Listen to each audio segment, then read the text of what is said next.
Olá, eu sou a Juliana Pimentel, advogada, especialista em direito previdenciário. Estou aqui para apresentar mais um episódio para o canal no YouTube, que é patrocinado pelas Irmãs do Previdenciário. Hoje nós temos uma entrevista muito especial de um assunto que está em alta, que tem muita gente sofrendo, que é a crise no mercado de trabalho. E eu trouxe aqui para falar com a gente o advogado empresarial, Dr. José Arciso Fiorotti Júnior. Seja bem-vindo, Júnior Fiorotti, meu amigo querido. Obrigada pela oportunidade, pelo seu tempo disponível para falar com a gente e para os nossos internautas também sobre esse assunto tão importante. Eu que agradeço, Juliana, e espero poder contribuir de alguma forma aqui. Com certeza. Hoje a responsabilidade está em alta aqui, porque Júnior Fiorotti tem um podcast também, gente. Então ele é especialista, eu estou aqui aprendendo, ele vai me ensinar. Que isso. Divulga seu podcast aqui para gente. A gente tem um podcast que chama Fiorotti Legalcast. É esse mesmo nome no canal do YouTube, também tem no Spotify. A gente entrevista empresários, juízes, entrevista gente que pode contribuir de alguma forma para o bem da sociedade. Quem quiser visitar, fica à vontade. Vamos lá, pessoal. Então, seguir no YouTube, o canal do Júnior Fiorotti também, para que a gente possa aí, aprender mais, né? Eu acho muito importante essa forma que a gente tem hoje de se comunicar com as pessoas, né? Uma forma gratuita, inclusive, né? Você está acessando a YouTube, nós estamos aqui, ninguém está ganhando nada por isso, é tudo gratuitamente, mas porque o advogado tem esse dever de informar, e eu acho muito importante isso, eu levo isso a sério. Aqui também eu convido outras pessoas que não são advogados, mas profissionais que de uma forma ou de outra podem colaborar aqui com uma informação séria, né? Verdadeira, uma informação que possa beneficiar algumas pessoas. Verdade. Parabéns aí pelo seu canal, viu? Muito obrigado. Vamos lá, nós vamos falar sobre a crise no mercado de trabalho. O Júnior Fiorotti, advogado, ele tem um amplo conhecimento desse assunto, porque ele trabalha aí na sua advocacia empresarial, então tem contato aí com os empresários. E hoje o empresário, Júnior, está sofrendo muito, não é mesmo? Com esse mercado de trabalho aí, o atacadista, o ramo automotivo, supermercado. Juliana, assim, eu vou te falar uma coisa.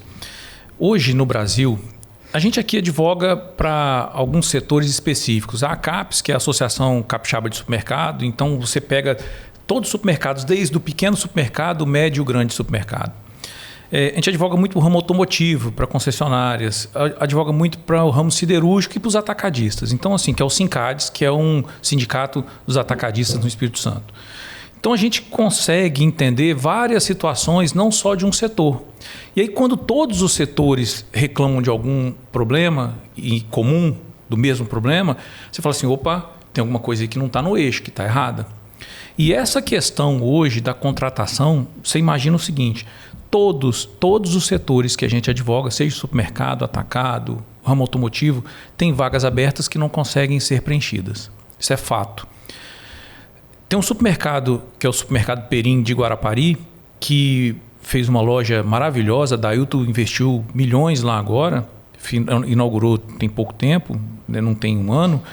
O supermercado ficou 60 dias pronto, esperando para inauguração, porque não tinha equipe formada, porque não conseguia contratação de gente. Se você pegar hoje o Grupo Coutinho, que é formado pelo Extrabom, Atacado Vem e o Extra Plus, hoje existem normalmente 700 vagas em aberto que não conseguem ser preenchidas. E o Grupo Coutinho hoje é o segundo maior empregador do Espírito Santo, só perde para Vale. Carone da mesma forma e vários outros. Então tem alguma coisa que não está normal. E aí muita gente me pergunta o seguinte, o que você acha que está acontecendo? E aí nós vamos entrar numa seara que é um pouco espinhosa. Hoje, no Brasil, você tem a população ativa, 48 milhões e 800 mil pessoas empregadas via regime CLT, pelo CAGED. Essa é informação do governo federal, oficial. E nós temos 98 milhões de pessoas recebendo algum tipo de benefício, seja ele Bolsa Família, seja BPC, seja Vale Gás, de alguma forma. Não está normal o dobro da população, o dobro de pessoas receberem benefício de alguma forma. Eu não sou contra benefício assistencial. Tem gente que precisa realmente. Acho que é importante. Mas o critério que se está fazendo hoje para concessão de benefício não é um critério mais só de quem está precisando. Porque na pandemia muita gente recebeu o BPC e politicamente isso foi estendido e não se consegue mais tirar. Então, assim, quem tirar perde a eleição. Isso é fato. Então, esse é um problema que a gente vive. Eu sou favorável ao benefício para quem precisa, mas hoje muita gente que não precisa está recebendo benefício. É verdade. Essa é uma realidade. Eu conheço muitas pessoas que recebem o BPC, né, porque essa é a nossa especialidade lá no escritório, Direito Previdenciário. E conheço também algumas pessoas que recebem o Bolsa Família e quando vão fazer aí uma seleção numa vaga de emprego, eles não querem a carteira assinada porque corre o risco de perder o benefício. Então, acaba que o empregador também não pode assumir esse risco, né? Contratar um funcionário é uma situação assim, muito delicada, né? E aí, ao mesmo tempo, muitas pessoas que estão desempregadas falam que estão precisando de emprego. Então, a conta não está fechando, né? Os empresários estão com muitas vagas disponíveis que não estão sendo preenchidas e, ao mesmo tempo, a população reclama porque está desempregada. E aí, como é que a gente, né, resolve aí esse cenário? E aí, paralelo a isso também, eu queria que você refletisse sobre as admissões e os contratos de trabalho de curto prazo, que estão durando curto prazo. As pessoas hoje não ficam mais no emprego, elas não têm mais a paciência para se adaptar ao ambiente, à realidade daquela empresa. Os empregadores, os empresários hoje falam muito também que estão tendo que ter cautela no que falar, estão com medo de treinar um funcionário, chamar uma pequena atenção que seja, porque está todo mundo, se eu falar alguma coisa, ele vai embora, está difícil. Gente, olha que situação delicada que nós estamos enfrentando, porque nós também somos empresários, e os empresários, né, grandes empresários. Também é uma situação espinhosa, né? Mas vamos lá. Acontece a seguinte situação, Juliana, eu vejo pela seguinte ótica. O mundo mudou, a formação das pessoas também mudou, e o jovem que está hoje ingressando no mercado de trabalho não é mais aquela pessoa que a gente conheceu lá atrás, que é da nossa geração, da geração dos nossos pais. Antigamente, a gente pensava em entrar numa empresa, formar carreira, né? E às vezes até aposentar naquela empresa. Isso era normal, meu pai via dessa forma.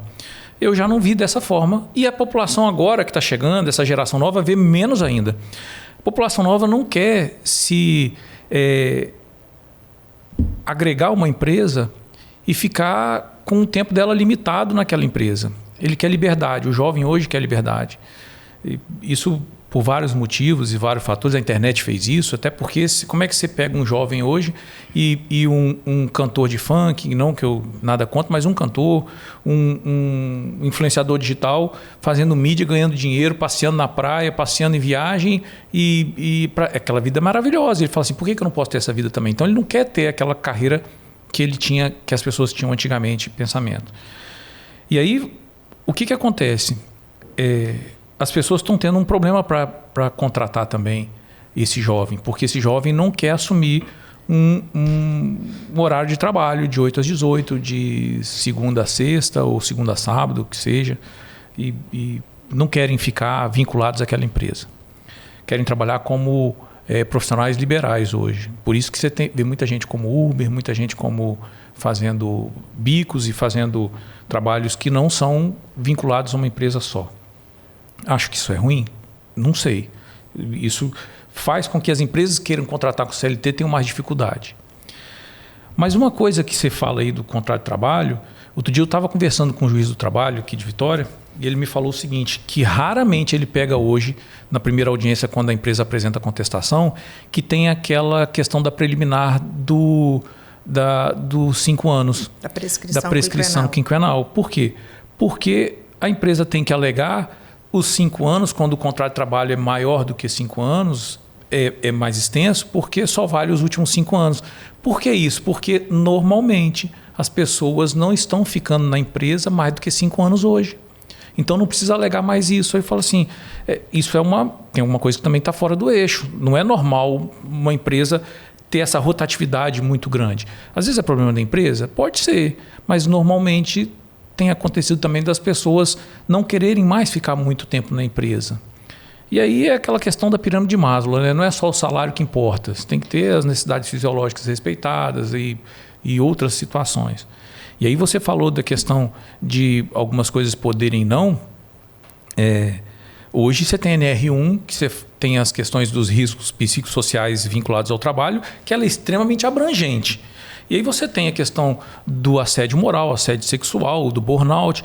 Então hoje existe uma situação que as empresas não estão, às vezes, muito atentas, que é privilegiar o profissional dos recursos humanos, que é gestão de gente. Porque elas acham que aquilo que ela fazia há 20 anos atrás, há 10 anos atrás, vale hoje. Não, as coisas mudaram. As pessoas hoje, os colaboradores, têm que ser encarados de outra forma. Não era mais aquele pessoal de 20, 10 anos atrás, nem de 5 anos atrás. Então as empresas têm que dar mais atenção para essa questão da gestão de pessoas, e não só RH. Aquele pessoal, tem um pessoal da RH que cuida. Não é mais isso, que faz folha, que cuida do ponto. É cuidar de gente hoje. E as empresas não estão cuidando de gente. Mas aí eu vou te falar uma coisa. Eu tive uma reunião uma vez com o Itamar Casagrande, que é do proprietário do supermercado Casagrande. Ele falou assim: doutor, você sabe quem vai ficar... Isso nós estamos falando há uns 5 anos atrás, antes da pandemia. Não, foi antes da pandemia. Mais de 6 anos atrás. Ele falou: você sabe quem vai ficar no mercado, no nosso setor?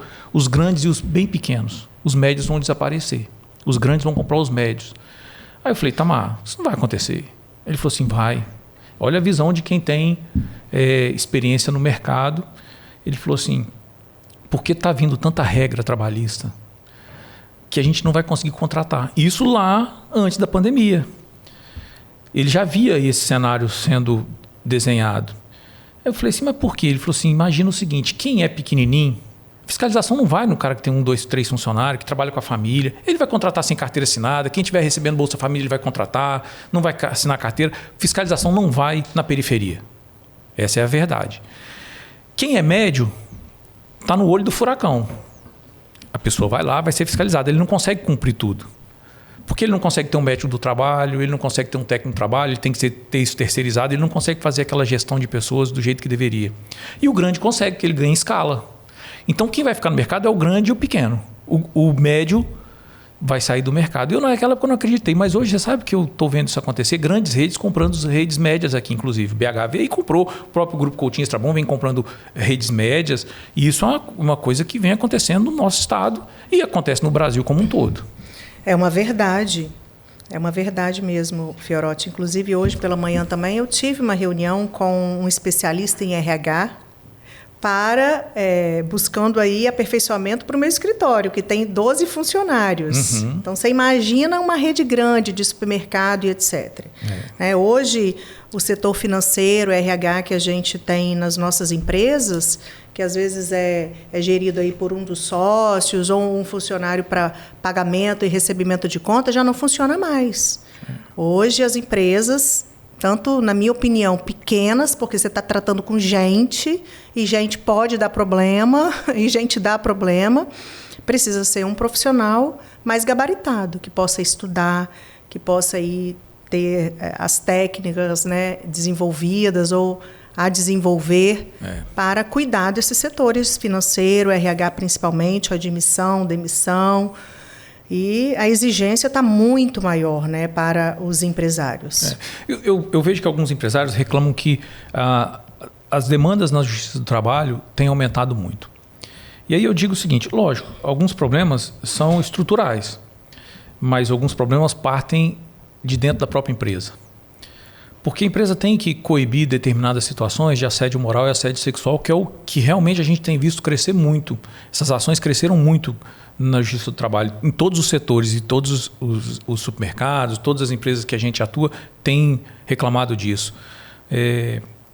Mas existe uma situação, Juliana, que é muito importante, que são alguns excessos cometidos, e aí eu digo assim, por jurisprudências que têm sido firmadas, alguns entendimentos, que eu acho que faz a coisa entrar num descompasso. Você imagina o seguinte, questão de grávidas. Hoje, existe uma jurisprudência do TST que diz que toda vez que a mulher for demitida ou pedir demissão, e ela estiver grávida, mesmo que ela não saiba, ela tem que ser indenizada ou ser readmitida. Ok, eu concordo.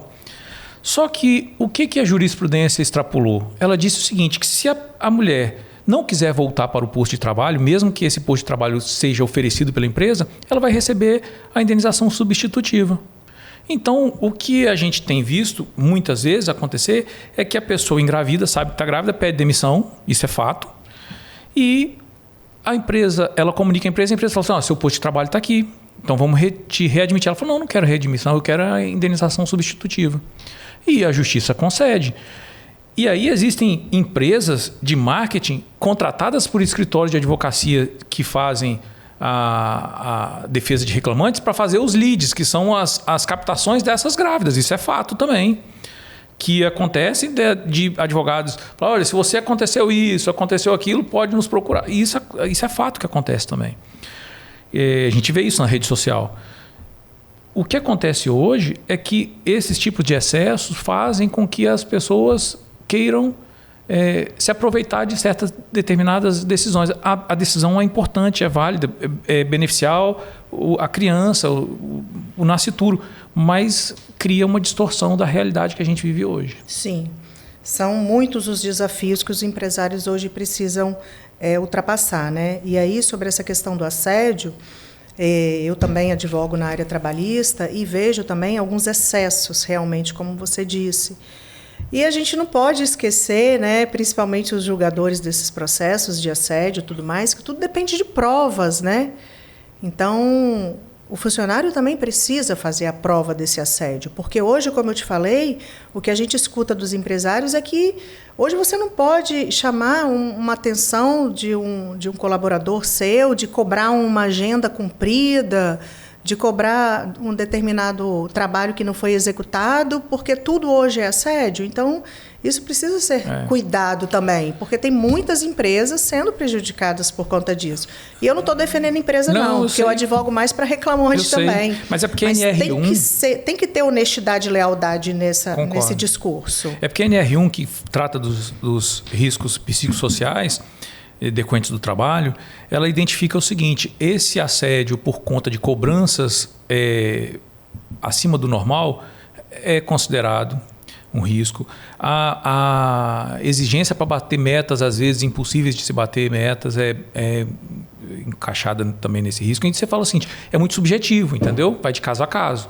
E na justiça é assim, cada caso tem que ser analisado de forma individual. Cada caso é um caso, porque aí o empresário não pode mais trabalhar com metas, né?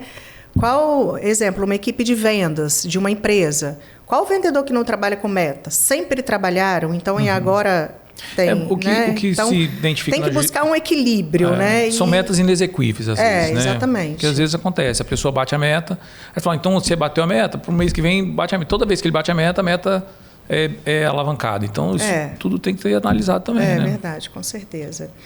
E em relação à questão das ações trabalhistas, o que você mais tem visto, assim, fora o assédio, sobre a questão de horas extras? Se você pegar dados do CNJ, as reclamações trabalhistas aumentou o número de demandas de 2022 para cá em quase 25%. Aí você fala assim, também é um sinal de que alguma coisa não está normal, porque o número é muito alto, muito elevado. E aí o que a gente vê muito? A questão do assédio tem aumentado muito, a questão de hora extra tem aumentado muito, porque as pessoas hoje entendem que elas não querem mais ficar fazendo hora extra como antigamente. E aí tem uma coisa muito interessante que tem vindo nas reclamações trabalhistas, que todos os empresários reclamam, que é a rescisão indireta, que antigamente não tinha e que hoje aumentou muito. Que, para quem não sabe, a rescisão indireta é a justa causa do empregado no empregador. Porque Nossa, antes era muito difícil de conseguir. Hoje está normal você entrar com rescisão indireta.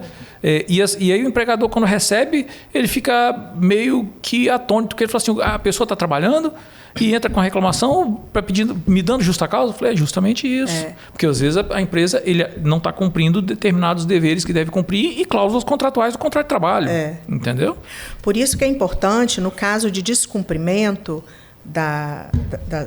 do trabalho, enfim, o empregador fazer as aplicações das advertências, da suspensão, mas os pregadores parecem que estão com medo de dar advertência e suspensão, tem que dar. Eu acho que não é medo, Pode não. ter. Eu acho que às vezes é falta de conhecimento do que tem que ser feito. Acontece muito isso. Porque senão corre esse risco mesmo. E engraçado, você falando, eu me recordei, em um dos meus atendimentos lá no escritório, os clientes, eles já chegam lá, doutor, eu estou querendo fazer uma rescisão indireta. Já sabe o que se trata. Já sabe do que se trata, porque hoje, né, pesquisa, o colega fez e tudo mais, já chega lá com parecer jurídico pronto, determinando feito o que pelo chat GPT. Feito pelo chat GPT, determinando o que o advogado tem que fazer. Eu falei, isso é mesmo, rescisão indireta. Você trouxe uma coisa verdadeira mesmo. Antigamente era muito difícil de se conseguir e hoje... Hoje não. Hoje não. Hoje tem uma facilidade muito grande. E até porque, o que eu te falo, as empresas médias e pequenas empresas não conseguem se adaptar à legislação que hoje está muito extensa e muito complexa. E aí elas não conseguem fazer qualificar profissionais dentro da empresa para que aquilo seja cumprido da forma que deve ser. Isso é um problema. Então, às vezes, a pessoa trabalha num ambiente que é insalubre, não recebe insalubridade, não tem EPI, não tem treinamento, ela vai entrar com rescisão indireta. A pessoa está fazendo muita hora extra e que não é normal, ela vai fazer hora, ela está sendo convocada para trabalhar num domingo, todo domingo, às vezes, não está tendo descanso, ela vai entrar com rescisão indireta. Então, assim, ela tem recebido salário atrasado, o FGTS não está sendo depositado, ela vai entrar com rescisão indireta. Então, isso hoje está normal. As empresas, às vezes, ficam meio assustadas, mas... Está normal mesmo. Está normal. Está normal mesmo. Normal. Queria trazer também aqui uma outra normalidade, Júnior, que a gente até já conversou sobre o assunto, que é a questão do limbo, né? Hoje também o limbo jurídico, eu não me recordo também que antes da reforma trabalhista e tudo mais, há uns 10 anos atrás era muito difícil de se conseguir sucesso numa ação trabalhista de limbo jurídico, né? Que é quando o empregado fica sem receber salário, sem receber benefício, ele passa pela perícia do INSS, a perícia é negada e ele está com aso de inapto. Então, é uma outra realidade também que, com certeza, aqui vem trazer uma consequência de uma crise, né, para os empresários, porque, em algumas situações, existe a decisão na Justiça do Trabalho que o empresário tem que pagar o salário do empregado que está afastado e não está trabalhando.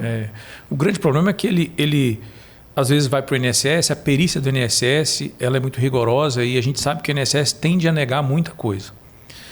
Até por conta da quantidade de fraude que as pessoas tentam fazer. E você vê vídeos na internet de gente que chega no INSS e fala que não consegue bater palma, não consegue agachar, mas aí quando ele é filmado lá de fora, ele está correndo, está andando. É uma realidade, infelizmente, né? São os litigantes de má fé. Isso existe, não tem jeito. Existe. Mas acontece uma situação que as empresas elas estão naquela situação que o funcionário não consegue afastar pelo INSS.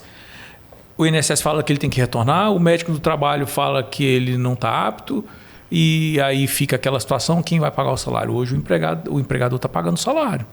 Então esse é um problema muito sério, porque as empresas estão assumindo um ônus que não deveria ser delas também. Isso é um problema que a gente identifica muito também. E aí a gente vem no exame admissional, por exemplo, né? Você não pode ser tão rigoroso no exame admissional, por exemplo, né? Às vezes você contrata um funcionário que já se acidentou anteriormente, já tem um histórico de recebimento de benefícios no INSS e etc. E você admitiu ali, às vezes na pressa também, porque essa falta de opção do mercado também está fazendo com que os empregadores façam uma contratação um pouco mais imediata, sem, né, um detalhe importante, às vezes, que passa.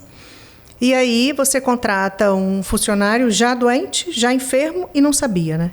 Porque o exame admissional também, brincadeira, né? Aí eu volto a dizer, as empresas, elas contratam a medicina do trabalho terceirizada, essas medicinas têm aquelas coisas de prateleira.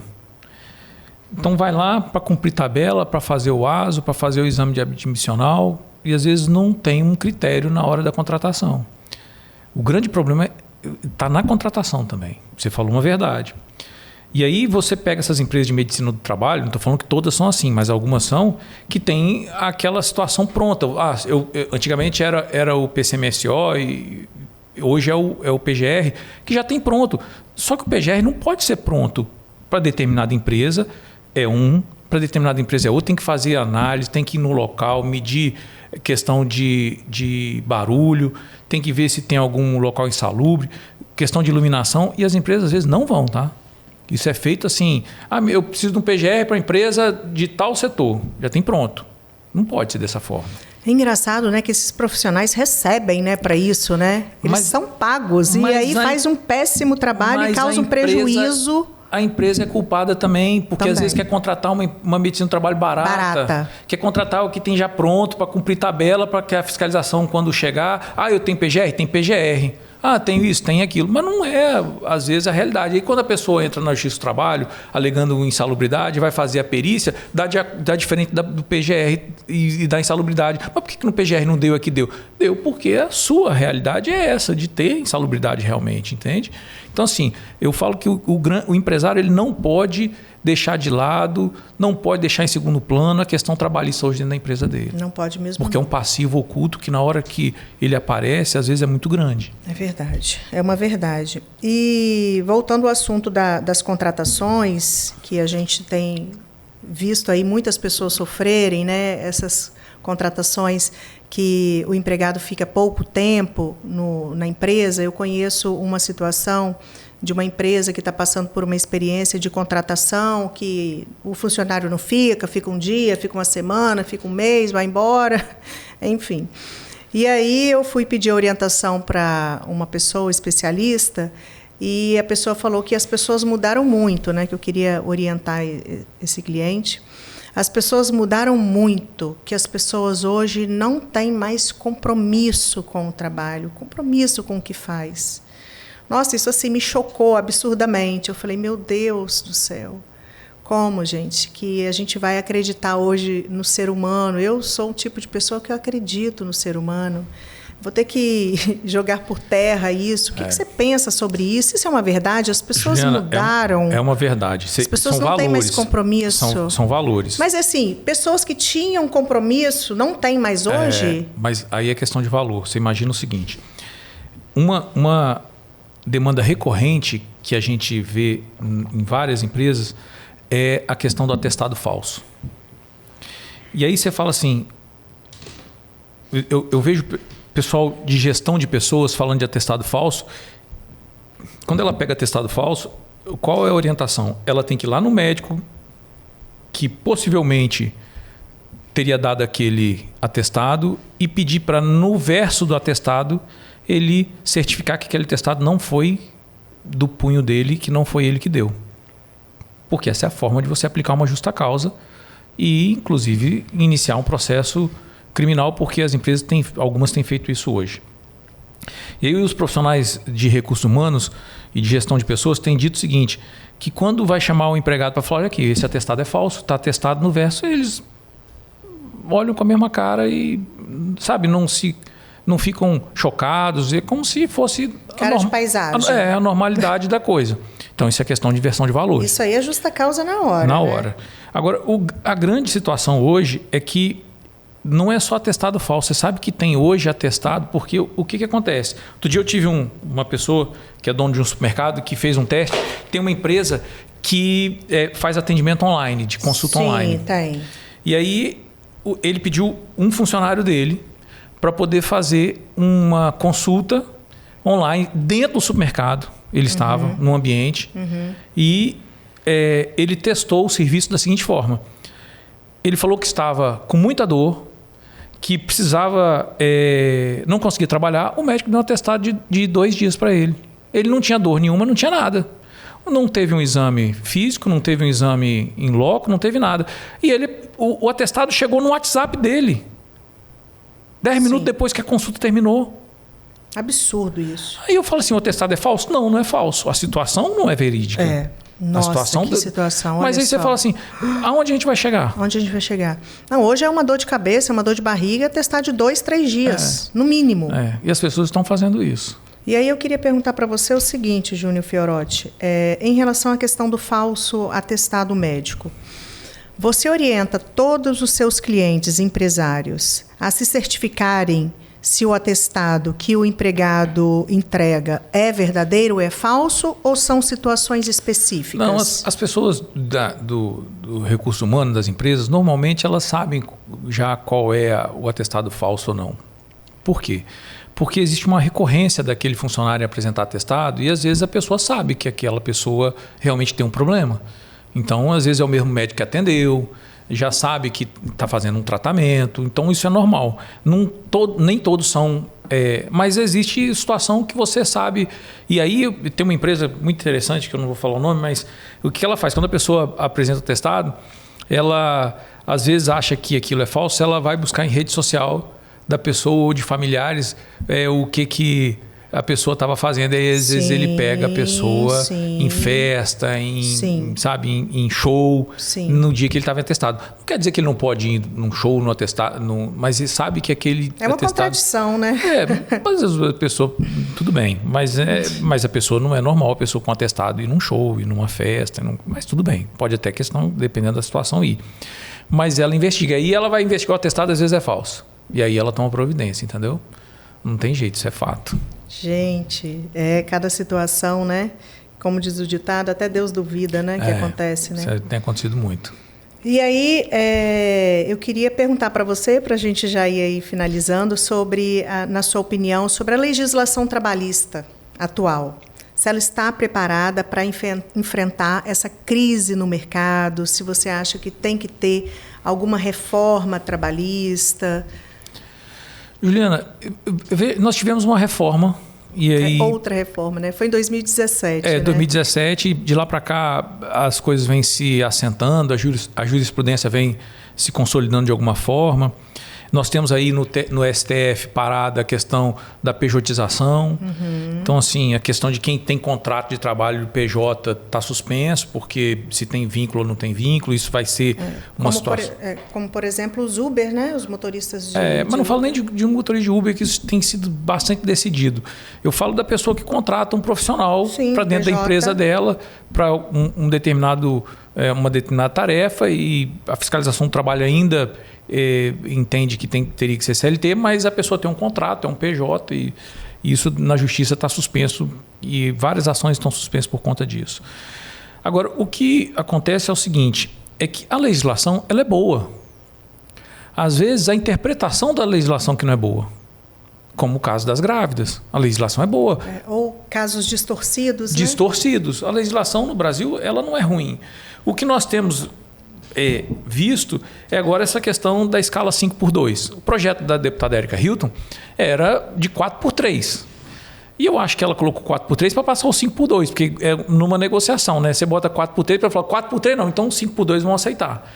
Então eu acho que vai passar de 5x2, até porque nós estamos no ano eleitoral e isso, para quem aprova, se torna uma campanha de voto muito grande, um marketing muito grande, que apoiou o 5x2, mas uma coisa não está normal, porque imagina o seguinte: o funcionário pode ter 2 empregos. Ele pode ter um de carteira assinada trabalhando 5 dias e no outro trabalhando 2. Então ele vai trabalhar os 7. Empresas diferentes.